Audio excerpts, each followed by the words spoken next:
unknown soldier, the author of eternity, in an allegorical setting. For conspicuous gallantry and intrepidity in action, at the risk of his own life, above and beyond the normal call of duty, somewhere in the Middle East, near a place called Calvary, a soldier stepped out on the battlefield of time, traveling from time into eternity, fighting with the sword called justice. And his birth and surgeons were sent out to seek the unknown, and were met by wise men who had been thoroughly trained in all manner of military maneuvers, such as espionage, sabotage, and subversion, thereby being able to break every code of the enemy and maintain the secrecy of the mission.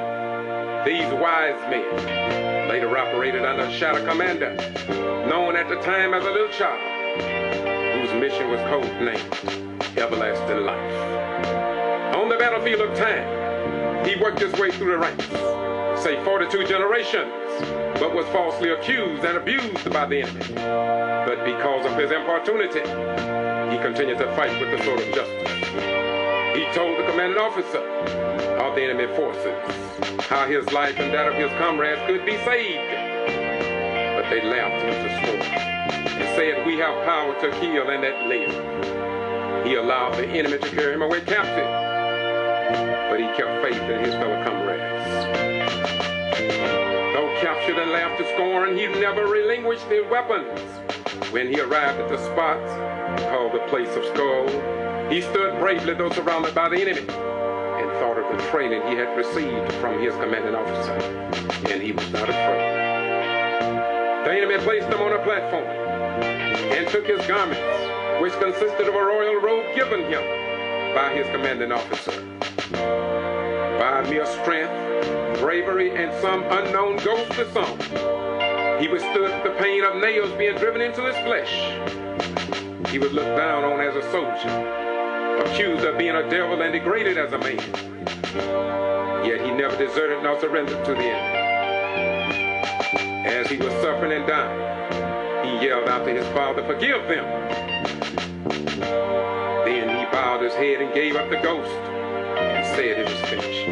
The man in charge of the execution wrote a title above his head in 3 different languages: Hebrew, Greek, and Latin, which may have been classified at the time, but has since been downgraded for everyone that will accept it.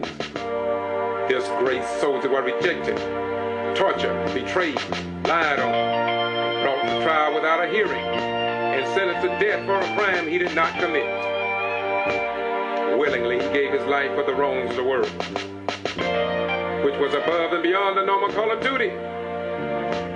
But he never received a Medal of Honor. He was wounded many times, but he never received the Purple Heart. He was the greatest pilot the world has ever known.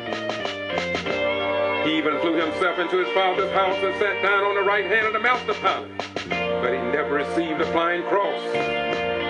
He was placed in a borrowed tomb and arose on the 3rd day. But we have omitted his name from among the world renowned upon this planet. He was a doctor. We refused to make an appointment with him. He was a king, but instead of us giving him a crown of gold, we gave him a crown of thorns. He came through 42 generations to abolish the sins of the world. Yet he was rejected and despised by members of his own. And as he hung on the platform of time, we should have placed spices and gifts in his hand. Instead, we drove nails through his hand.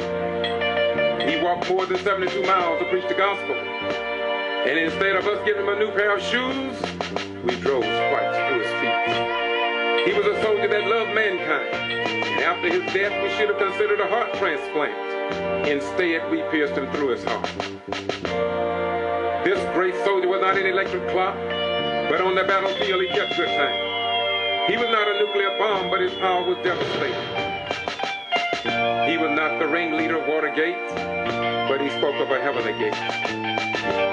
He was not an MX nor a cruise missile, but his love has cruised the world over. He was not sought out by the vampire world, yet his blood was good to the last drop. This brave, outstanding soldier lived as an angel, died as a thief, and rose to be the mayor of mayors, governor of governors, president of presidents, master of masters, king of kings, and will be crowned Lord of all. For his gallantry and heroic action, above and beyond the normal call of duty, we never presented him with the Medal of Honor, nor the Flying Cross, not even a service medal. But today we as a people should recognize him as a King of kings, Master of masters, supreme and everlasting comrade, beyond the wisest man's comprehension, and truly the Son of God. For his ways were not our ways, and his thoughts were not our thoughts. No, there is no metal nor precious stone we can give a soldier of such royal value, but we can pay tribute by living holy before him, which is our reasonable service. No end, but one soon to come.